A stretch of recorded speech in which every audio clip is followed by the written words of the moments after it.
Why did I stay with my shitty ex? Am I in a toxic relationship? How am I going to move on and find love? We're your hosts, Izzy and Meredith, and welcome to ExFacts, Relationships and Breakups. Relationships are confusing.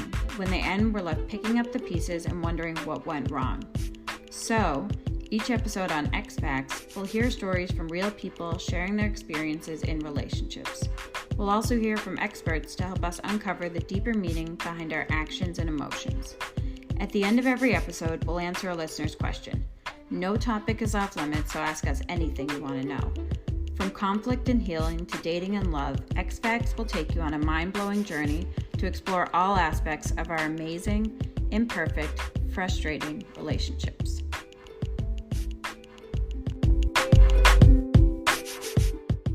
Hi everyone, welcome to this episode of ExFacts, Relationships and Breakups. We're your hosts, Meredith and Izzy. So I'm excited for this episode today. Yeah.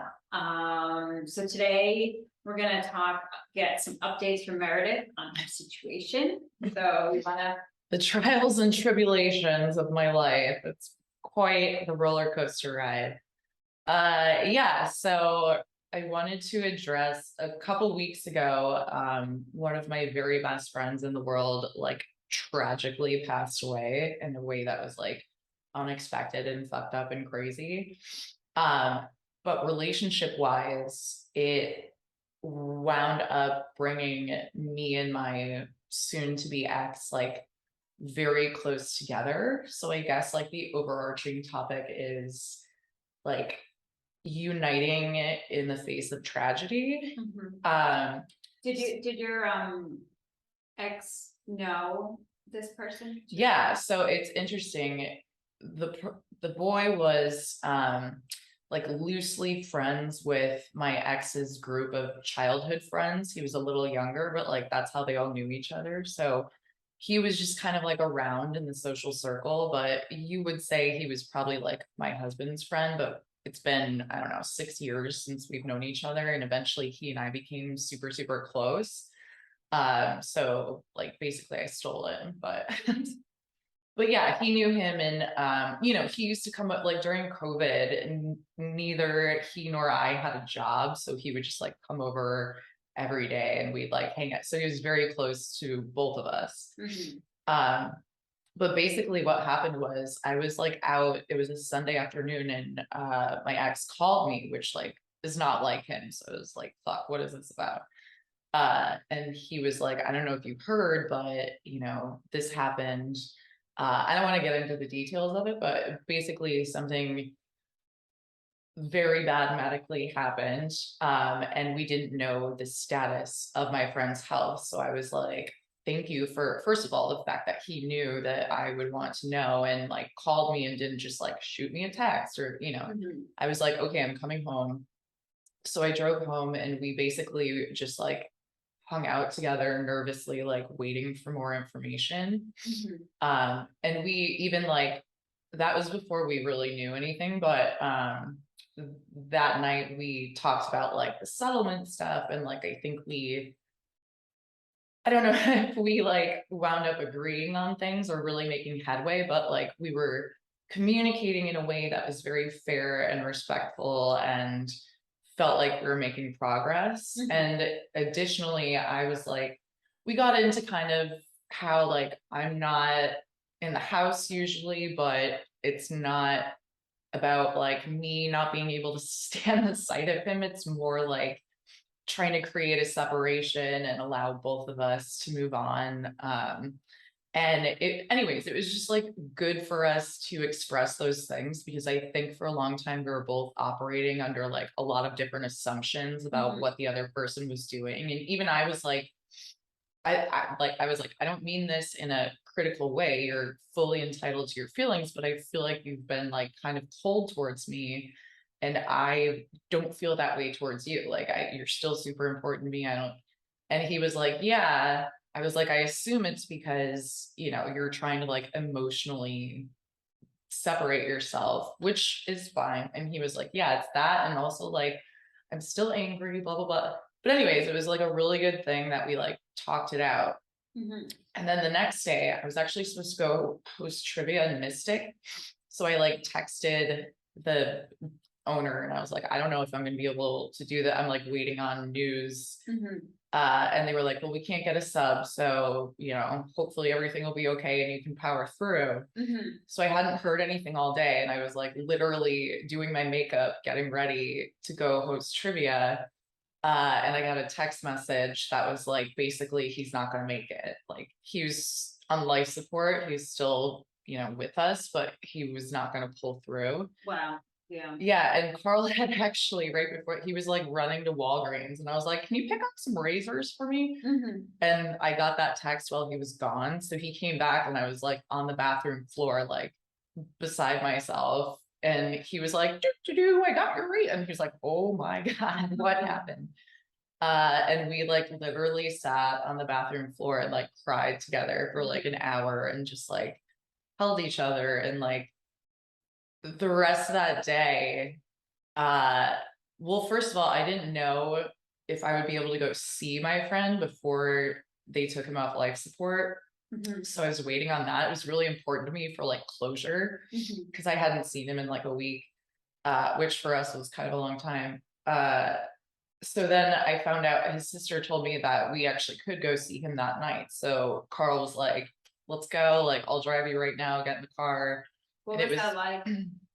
I mean, it was heart-wrenching. It was probably like 9 o'clock. So it was even after like visiting hours. But I think when they know someone's not going to make it, they tend to be a little lenient with that.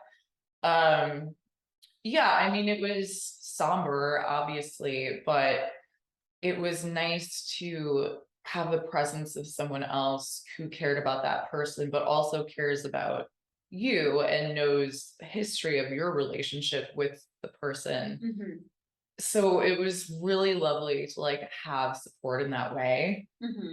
And then when we got there, he was like, do you want to go in the room alone? And I was like, I kind of do, but basically what happened was we went in together and, you know, talked to him. They thought he might still be able to hear and understand what people were saying. Yeah. Really? I mean, I don't know if that's true, but they were like, talk, say, you know, because it, whatever. So we went in together and did that. And then I gave him a minute to talk without me. But I heard him saying, like, my little heart, he was like, you were always so good to our cats. And like, thank you for being such a good friend to Meredith, which like dead. Yeah. And then, you know, I went in and he gave me like full privacy and I, you know, I did my thing. And then we actually, we got back in the car and I was like, I need a drink. Is the liquor store still open? So we went to the liquor store and we wound up both like simultaneously. I went for, my friend used to like exclusively drink Johnny Walker Black or Bud Light, like no in between. So I went for the Johnny Walker and he went for the Bud Light and we both came back and we were like, perfect. Yeah. So we went home and like poured one out to him and like, you know, we were talking, sharing, laughing.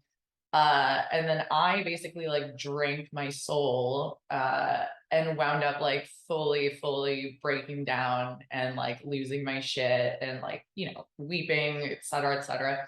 He like came over and was like, do, comfort.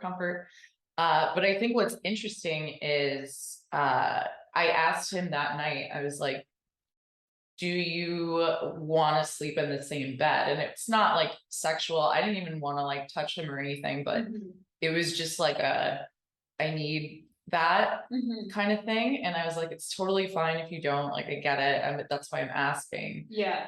And he was like, you know, I don't think I can or should do that.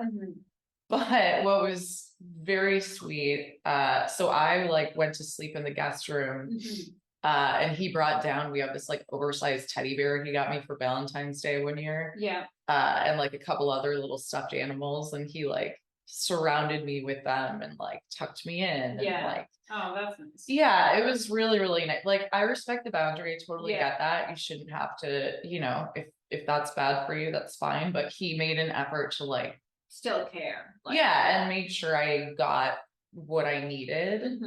And then after that, like in the days that followed, we were just like, I stayed home for a couple days. Usually I'm gone. But we were just like total solidarity, like helping each other out. And it was more like what our marriage used to be like. Yeah. Which was lovely because I had been missing that. I mean, again, it's not like super antagonistic or anything like that, but it was just kind of like cold and dead face. And then this like made us realize how much we still like truly love each other and care about each other and want to be there for each other. Yeah.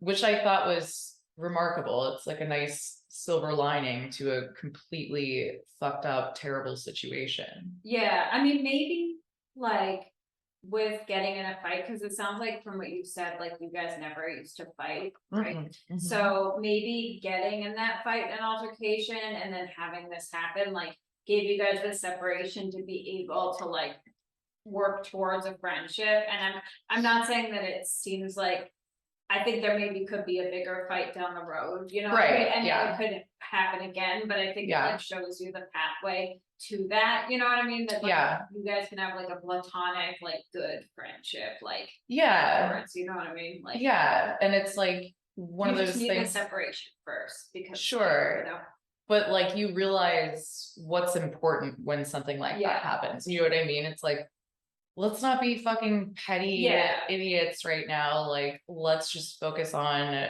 loving and supporting each other and getting through this like awful thing. And even they had like a celebration of life for him last weekend, which was really hard. But we went to that together and sat next to each other. And then one of my good girlfriends was on my other side. So I was sort of sandwiched between the two of them, which was like very helpful. So yeah, I just think like, I hope that people, not that I wish tragedy upon anyone, but I think it's really nice when that brings like former exes, whether or not it's super antagonistic or just disconnected, when that brings people back together and like lets them realize how much they truly love and care about each other, whether that love is changed into like a platonic friendship, but it just reminds you that like you're important to each other and you want to be there for each other when it matters. Yeah, for sure. Yeah. Well, I'm so sorry to hear that. Yeah, it sucks. I don't know, have you ever had any experience like that where like some situation brought you back together like emotionally with an ex? No. Well, I mean, Carl and I went through a rough patch and we didn't think we were gonna, you know, make it. And, you know, something, maybe not exactly that, but something basically like seeing the end and then deciding that that's not what we want. Basically, and like being, you know, totally not an external factor. It was definitely like inside of relationship kind of stuff, but it was like, you know, similar where we had that little bit of separation fight and then, you know, kind of helped us in the end kind of break through the communication barrier that we were having at the time. But it wasn't to that extent. But you know, we have had like, I have had in relationships where, you know, you feel not to the same extent where you're an ex, but like where you feel a little bit distant, you know, while you're in a relationship, things go up and down, you know, some days you're like, I don't know about this, you know, and then, you know, something happens like, Carl had a friend who died, that brought us closer together. You know, stuff like that has happened, you know, and that always brings you closer together. Especially when you both share the same feelings about it, you know. And have similar experiences with that person. And like give and get support from each other. You know? Totally. I mean, you know, I was definitely closer to our friend like emotionally, but he, I think, is a more probably emotionally healthy person. So he usually, like, my defense mechanism is like I kind of shut down or I like make dark jokes or whatever. But he just like fully feels it right away and gets like way more upset than I do. So like that is actually helpful to me because I was comforting him, which like allowed me to feel my own feelings in my own time. So yeah, I don't know. I just thought it was lovely. Yeah, well, that's really good. I mean, sad circumstance, yeah. but glad to hear that you guys are moving forward kind of in a good way. Yeah, we'll see. I mean, again, there might be like a relapse. I don't know, but at least that happened, and like I'll never forget that, you know, like I'll think back on that and be like, wow, we really like showed up for each other in that moment, regardless of what happens moving forward. Which is important. Yeah, for sure. Yeah. And the other silver lining too is like certain people are fucking useless dipshits, but like a handful of people while I was going through this, like really went above and beyond and like showed up and in a way that like I never would have asked them to or expected them to. Which is really nice because I'm definitely one of those people. I haven't always gotten that back in life. So it was really refreshing to like know who truly cares and like who's willing to go out of their way. Like one of my friends, my girlfriend who was at the celebration of life with me, I mean, she knew him too. We used to hang out. They weren't like super, super close, but we used to hang out a lot. And I went to his apartment because I had a lot of shit there. Like basically it was like my second home. So I went to go get that and then take like sentimental things that no one else wanted. And she came with me mostly because he had this little like Christmas tree with all these ornaments and stuff. And I was like, there's no way I'm fucking getting this in my car by myself. What are you doing? Come over. And she was like, well, I was going to go to the gym, but absolutely. Like, I'll be there in 30 minutes, you know, and she was like all business, packing it up. Like, and you know, she sent me like an Uber Eats gift card and was like, make sure you like eat it. Like stuff like that is, you know, obviously the situation sucks, but it's like a very lovely restoration of my faith in humanity moment when people do things like that. Yeah, for sure. For sure. I feel like sometimes tragedy brings the best out of people. Yeah, the best and the worst, but I'm trying to focus on the best. Exactly. Yeah. Yeah, well, nice. Well, I guess that takes us to the end of this episode, but thank you so much for sharing, Meredith, and to everyone out there, thanks for listening. Peace. Be nice to each other.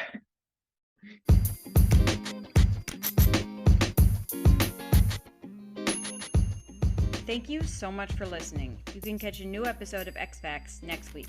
Hit that follow button so you don't miss out on any of the action. We want to hear from you, so leave us a comment or review. Until next time, bye.